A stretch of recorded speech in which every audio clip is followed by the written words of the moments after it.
Okay, so I used to work night shift at a small hotel, and this happened about a year ago. But I still think about it all the time because it genuinely freaked me out so bad, and I don't know what the guy's plan was or what he was trying to do. And it honestly makes me feel sick when I remember just how long he was there and that I didn't even realize he wasn't supposed to be there. The hotel was small, only 3 floors and maybe 40 rooms total. It wasn't a busy place. Usually we only had about 10 or 15 rooms filled on weeknights. I worked from 10 p.m. to 6 a.m. It was usually really boring and quiet, which was fine with me. I would just sit behind the desk, do some paperwork, sometimes check the cameras, sometimes watch YouTube on my phone if it was really dead. The lobby wasn't big, just the desk and some couches off to the side with the TV, and then some vending machines in the corner. Behind the desk was a little office where I had a computer and a chair and a glass window so I could see the lobby while I sat in there. At night, the front doors locked automatically, so guests had to buzz in, and I would press a button to let them through. Usually nothing happened after midnight except the occasional guest coming in late. But one night, this man came in around 11, and everything about it still makes my stomach drop when I think about it. He buzzed the door and I let him in. He looked mid-40s, tall, kind of skinny, but not too skinny, and he was wearing jeans and a baseball cap, carrying a backpack. He walked up to the desk and asked if we had a room for the night. I told him yes and gave him the price, and he nodded and pulled out a card. I swiped it, it went through, and I gave him a key card for room 214 on the 2nd floor. I remember he looked at me for a second too long before he left. He had this kind of blank expression, and his eyes stayed on me for maybe 3 or 4 seconds after I handed him the key. Then he turned and walked off toward the elevator. Nothing about it screamed dangerous right away, but it was enough to make me notice him. After that, I sat back in the chair and played on my phone for a while. Around midnight, I looked up and he was back in the lobby. He didn't come to the desk, he just walked past me and sat down in the lounge area with the couches. The TV wasn't on, but he just sat down facing it. I figured maybe he couldn't sleep or something. Some guests hang out in the lobby sometimes, so I didn't think too much of it. But then after half an hour, I realized he was literally just sitting there doing nothing. He wasn't on his phone or reading. He wasn't even dozing off. He was just staring straight ahead at the blank screen. I got up at one point to grab water from the vending machine, and when I walked across the lobby, I felt him turn his head and watch me the whole way. I didn't look at him directly, but I could feel his eyes on me until I was back behind the desk. It gave me this really uneasy feeling. Around 1 a.m., I was checking the reservation system on the computer because I was bored, and that's when I noticed something weird. I pulled up the occupied room list and saw that room 214 said vacant. I mumbled what the f under my breath and double-checked, because I literally just checked this guy in an hour earlier. I thought maybe I made a mistake, so I looked at the check-in logs, and there was nothing for him. No name, no charge, nothing.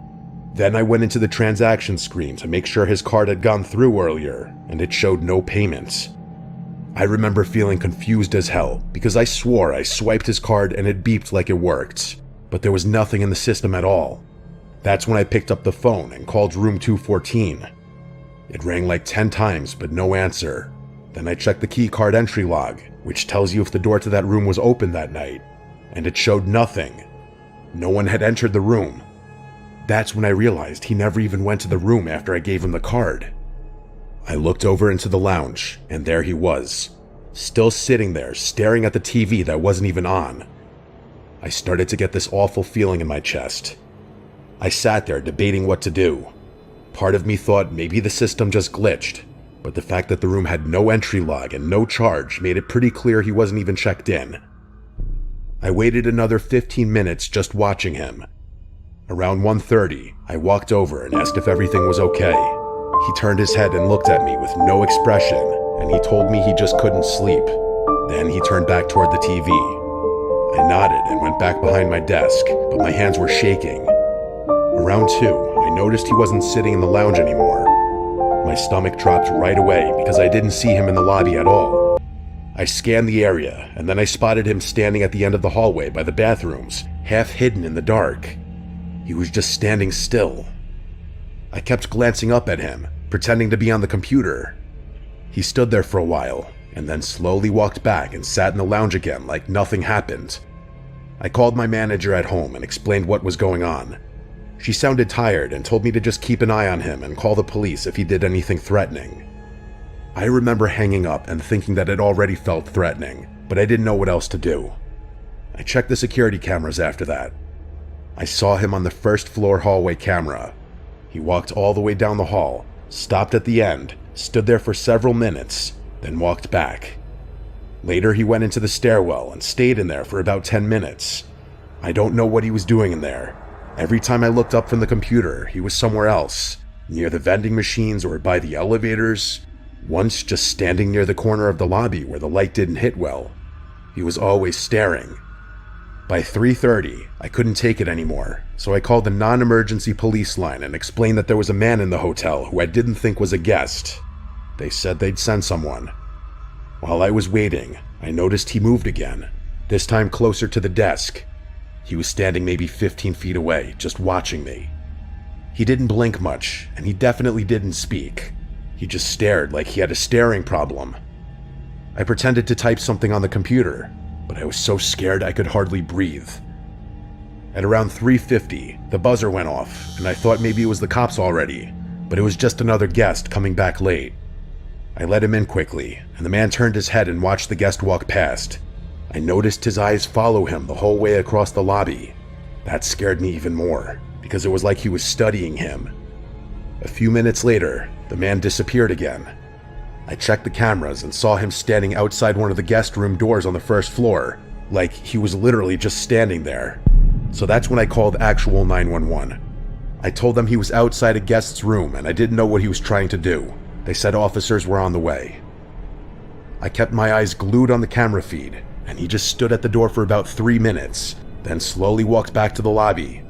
When he came back, he walked right up to the desk this time and leaned over the counter. He looked at me and asked if there was any food. His voice was so low it was disturbing. I told him there were vending machines in the corner. He gave a small smile, then walked away. I just sat there staring at the clock, begging the cops to get there. Finally, around 4:10, 2 officers showed up. I let them in and pointed right at him. He was back in the lounge, sitting down. They walked over and talked to him for a few minutes. They asked for his ID and asked him questions I couldn't hear. Then they walked him out. One of the officers came back and explained that the guy wasn't a guest at all. The credit card he gave me was stolen, and he had no bags or reservation. He had just been pretending so he could get access to the building.